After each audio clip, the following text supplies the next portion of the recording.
Hi, it's Mary Lynn. I'm back creating an impact talk show, my talking newsletter. So I wanted to welcome you all back. If you want to tune in, by all means, tune in. I thought, I don't know, what was I doing? I was doing something about listening to somebody about kindness and influence. How do we influence people to take action, to be kind? How do we influence people to buy stuff from us or buy our products or services?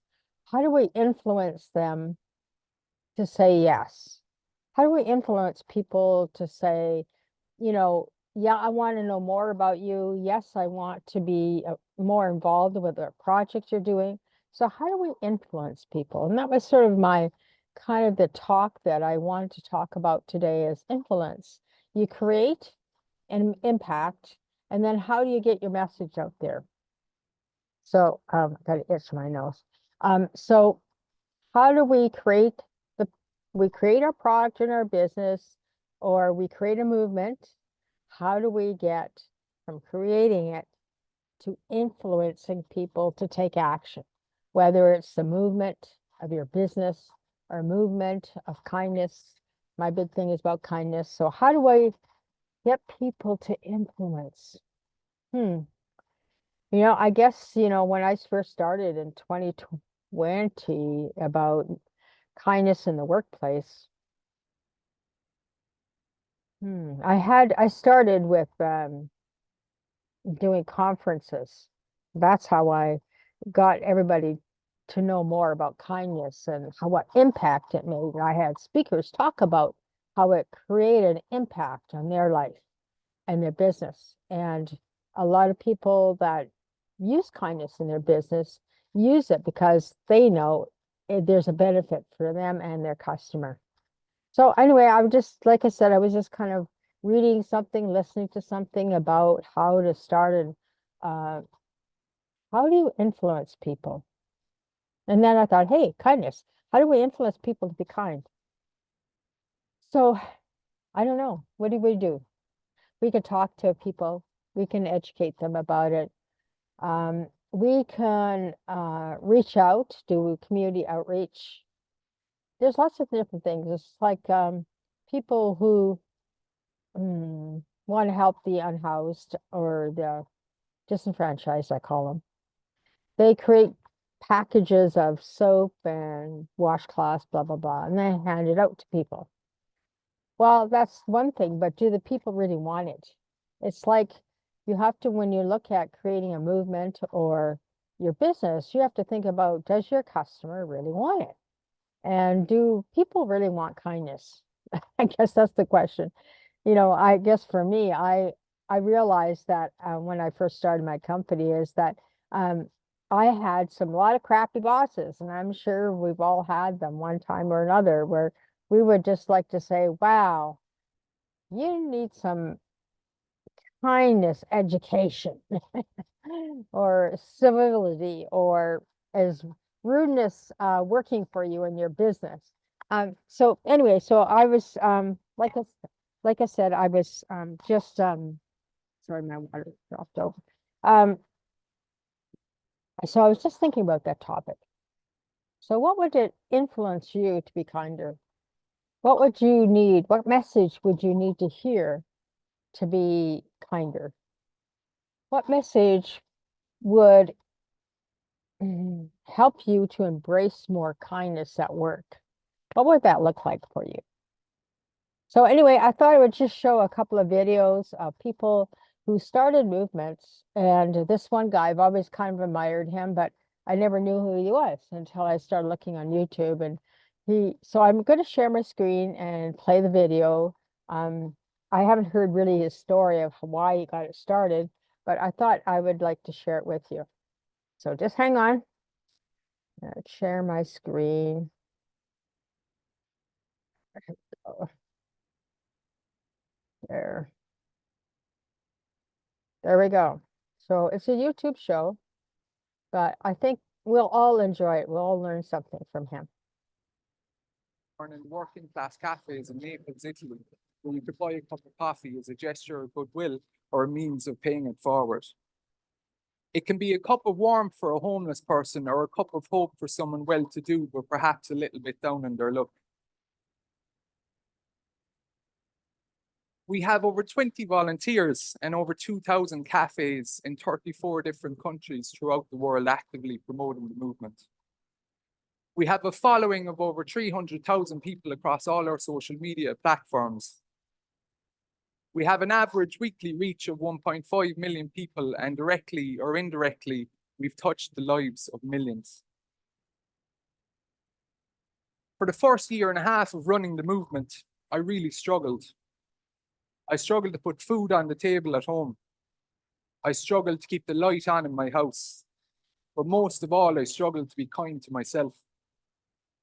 I'd listened to naysayers all my life who told me that I was something I wasn't, and it always stopped me following my dreams.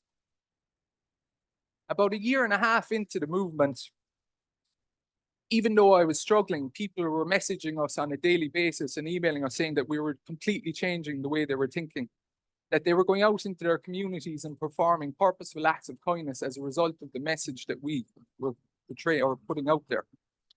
So about a year and a half into the movement, I was very lucky in that I met three amazing people, one of which is the fabulous Mark Wynn. Another is a gentleman by the name of Daljit Singh, who's my coach. And another is another amazing person by the name of Darren Robson, who's the founder of the Mo Foundation. The three of them set about changing my life by working with me and by trying to get me to believe in myself. They taught me that I could be kinder to myself and that it would have a profound impact in everything I did. They also taught me that I really could achieve anything I set my mind to. It really got me thinking, where the hell were they 15 years ago?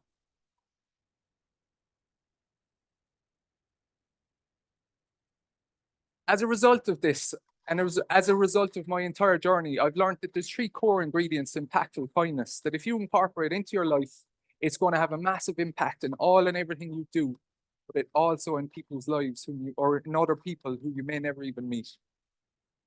The first of those is to inspire kindness. Last December, I was in London when I was in Borough Market, and I found one of these little boards that says, "Before I die, I want to." I wrote on the board, "Before I die, I want to inspire kindness." I asked my friend Benji to know if he'd help me with a little bit of a social experiment, and he said yes. So I got a bit of cardboard and I wrote in the cardboard, "How far would you go to show someone you care? Food or a warm drink for the homeless?" Now, as people walk past, I asked them to know if they'd be so kind as to contribute money, fruit, or even just well wishes to what it was that we were doing. Well, loads of people stopped and said it was incredible, that we really were inspiring them, that it was great. Now, these people didn't have a clue what we were going to do with the money or the fruit. But every time somebody dropped down money, I went to the local fruit place and I kept buying more and more fruit. There was even one couple, actually, there was two couples actually asked me to know if I had a credit card machine. Now, unfortunately, I don't really carry that. I don't even have a credit card, to be honest with you. But it was quite interesting that people like really wanted to contribute in such a way, and they'd never have any idea what it was we were doing. So there was one gentleman who came up to us at the end and he asked, he said, "What are you doing?"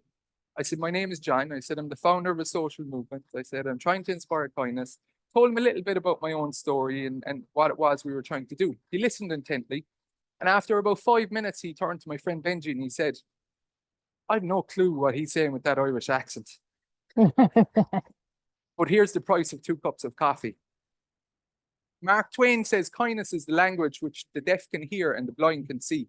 Kindness is the universal language of everybody.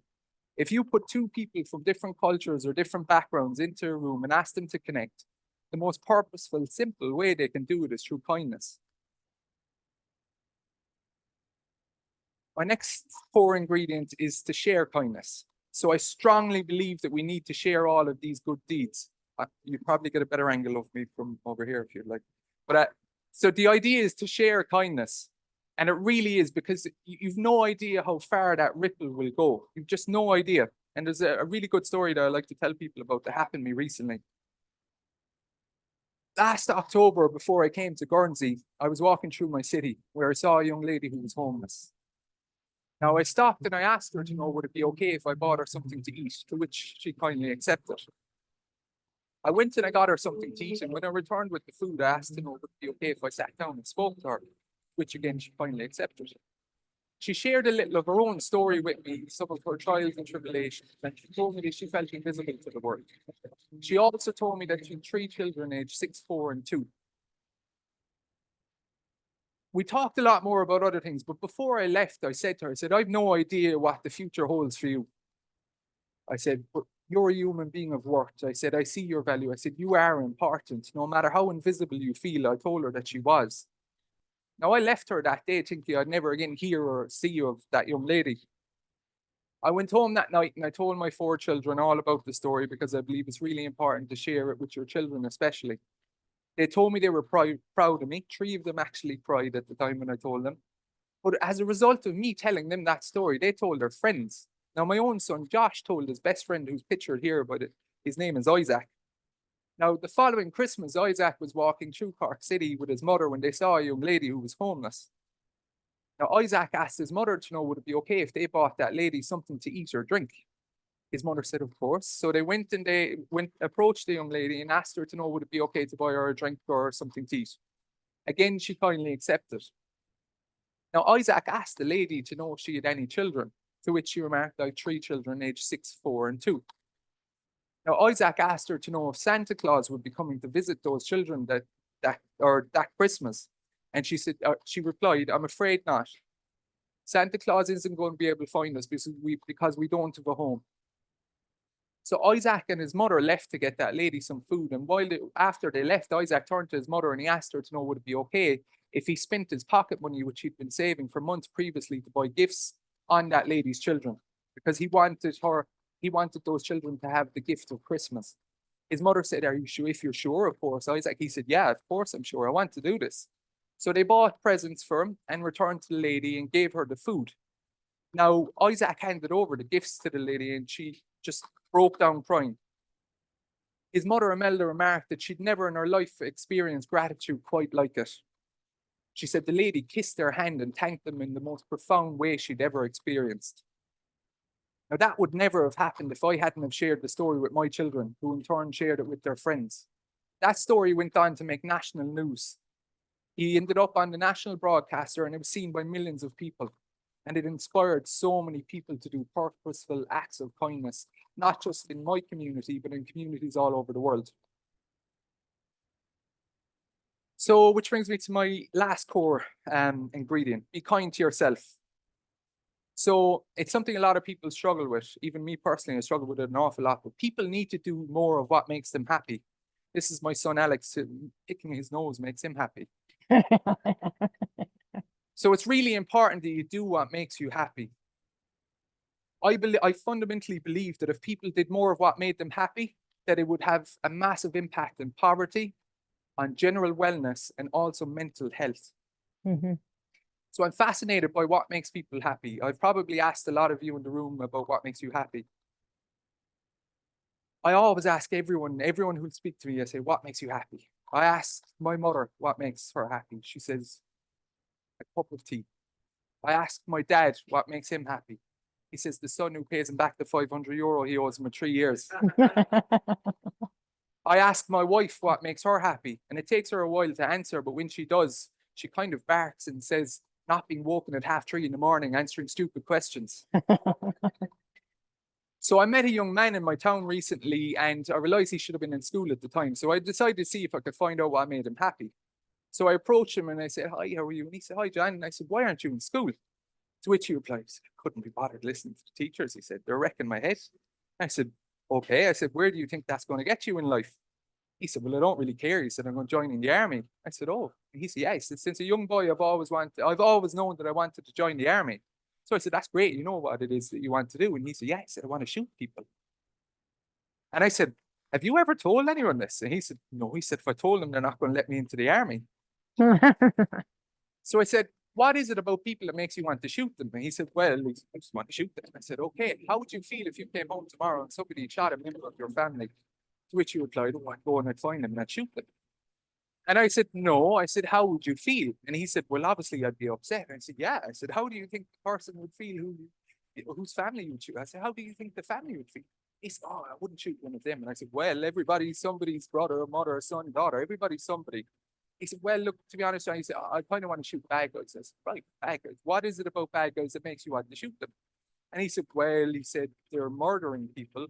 There's so many nasty things going on in the world. There's kidnapping. There's people taking advantage of so many people. There's people destroying lives. There's people who won't feed people who are hungry. There's so many things in the world. He said, I actually get quite angry about it.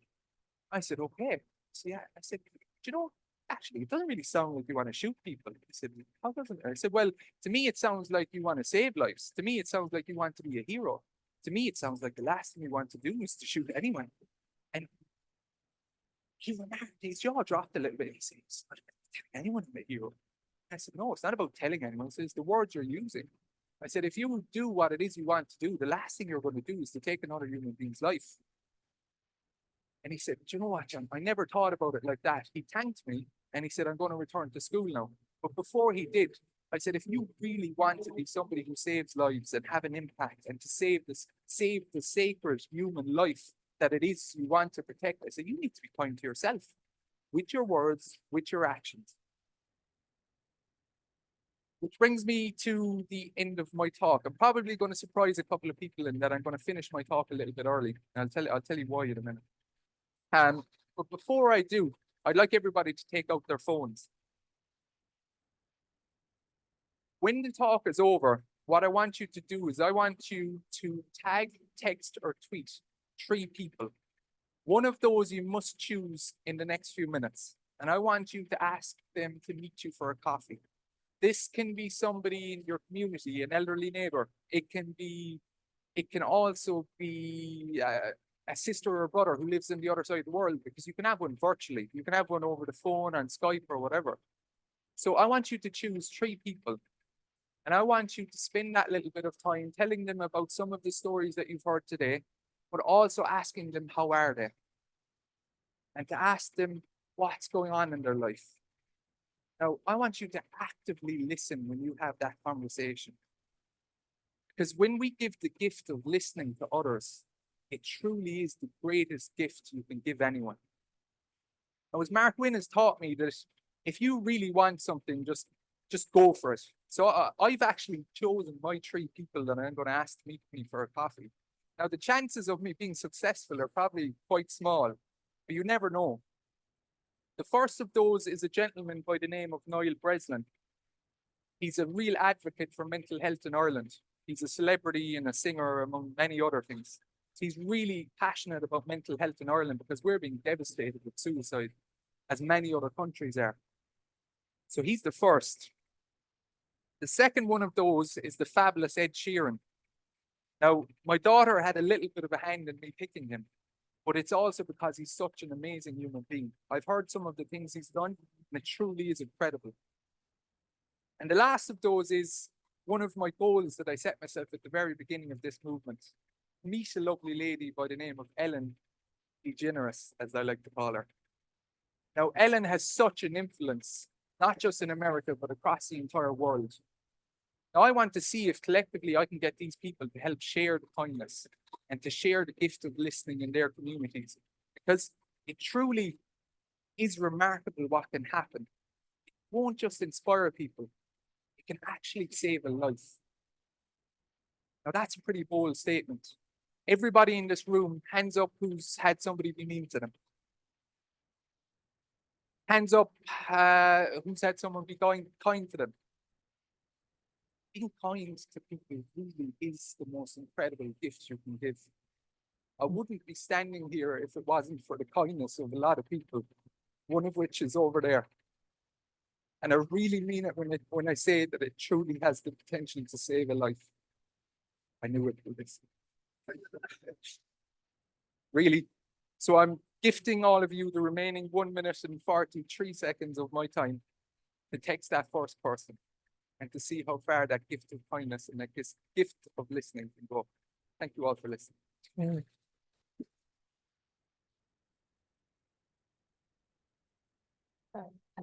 So that was a great story, and pause, share, stop share. Okay, so that was awesome talk, right? And how can we influence kindness. And what he really said at the very end, I so agree with, is being kind to ourselves. I know it's hard. I'm I'm the biggest person or challenge I have to be kind to myself, but I'm learning pretty good. So that's my call to action for you too, to influence somebody else to be kind. And that's going to be what today's show is about. So I want you now to take 5-10 minutes after listening to the show or watching it and call or text people, come meet me for coffee, or can we talk on the phone and just listen? Actually, I was thinking of just doing listening circles because so many people, as you know, love to talk, but can't be bothered to listen. They're so busy in a hurry of talking over you and over your space. So that tells me they're not kind to themselves. So that's my homework assignment for you today. I hope you enjoyed the show. It's a short show, but I think you'll get a lot out of it. So I really encourage you, I'm influencing you to make the phone call to 3 people to just like, Mr. Sweeney says. And he's the founder of the coffee, like pay it forward coffee, buy a cup of coffee so somebody can come in and grab a coffee for free. So I really encourage you to do that. If you have a cafe, start that now, whether you want to join his organization or whether you want to start your own. So I really encourage you to do that. So that's my call to action. And make an impact. Go out and make an impact on somebody else's life.